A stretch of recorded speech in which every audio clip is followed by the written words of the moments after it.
Hey guys, Teresa and Erica here, and we're really excited to talk to you about our new project, Refugee Road Home. We've both been stirred by the refugee and migrant crisis that honestly began with the Arab Spring. Since that time, we've seen millions of refugees and migrants come out of Syria and out of North Africa, and they're all risking their lives for one thing: home. They are traveling through Central Asia, they're getting in boats and crossing the Mediterranean, they're enduring roadblock after roadblock after roadblock. Many stuck and their journeys are stagnant in refugee camps. And this has got us asking the question, what exactly is home? And what is it to rebuild home in the midst of crisis? I think, and honestly, as some background, I've been engaging with this crisis primarily through the place of prayer. I didn't really expect to do much else, but I feel like this is a season where there's an invitation to push and to engage in a different way. And so we're getting ready to take a trip and to, as learners, just see with our own eyes what's going on in the ground and what is the current state of affairs of this crisis. How is it affecting both the migrant and locals and in strategic locations? How are governments responding? How are workers responding? How are NGOs responding? And what is God already doing, and where can we partner with what he's doing? Or are there more things? Are there creative solutions that he wants to bring? We're open to it. So I was going to talk to you about her side. Yeah, so I spent some time working in the refugee camps in Berlin a few years ago, and I was prepared to meet Syrians, but ended up meeting mostly migrants. And that's when I began to ask the question, what is happening in Europe right now? It's not just the refugees coming in from the Middle East, it's actually all of North Africa is coming in as well. And I began to ask questions of why. And the biggest issue was the lack of jobs, political unrest, instability in the countries where they were coming from.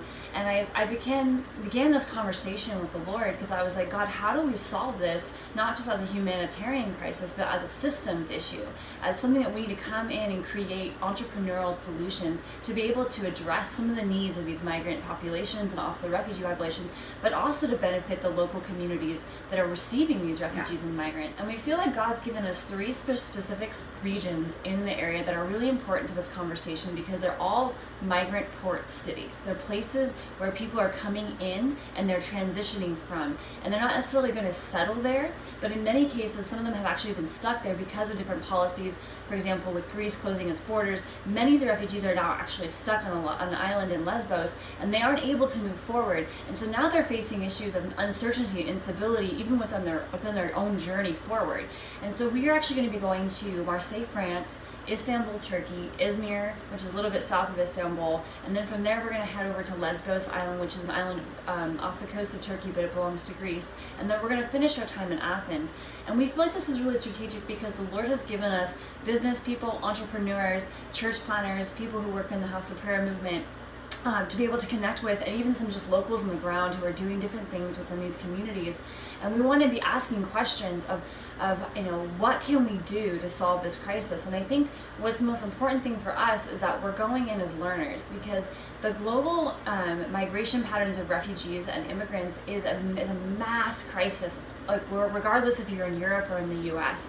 And we just want to create solutions. We want to come to a place where we're able to have a conversation about mass influxes of people and what do we do about it.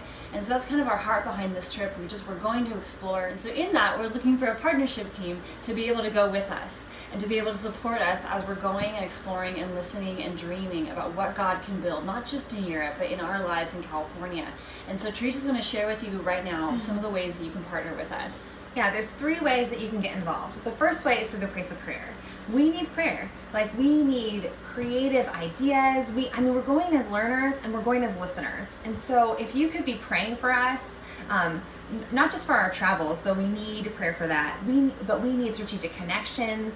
We need to be able to discern and understand what the Lord is doing and how to move forward after this whole thing. We don't want to just take a nice trip and come back and be like, well, that was great. So we are looking for prayer. The second thing you can do is you can support us financially. There is a link in the description of this video. We're going through the Antioch Church Network, and all giving is tax deductible. And also, you can also come to our fundraising barbecue on September 8th. We'd love to see you in person, to engage with you, to talk to you. You're all our friends. We love you. Come be with us. We just want to see you.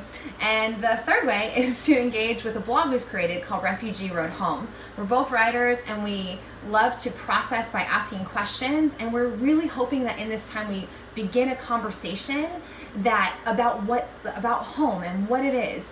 And so we've created a blog, and we want to invite you to engage with it. We're gonna roll out more things on it in the next few weeks and be really even more active on it during our journey and once we get home. And these are questions that we're all asking. Mm-hmm. Like, every person looks for home, and every person needs home.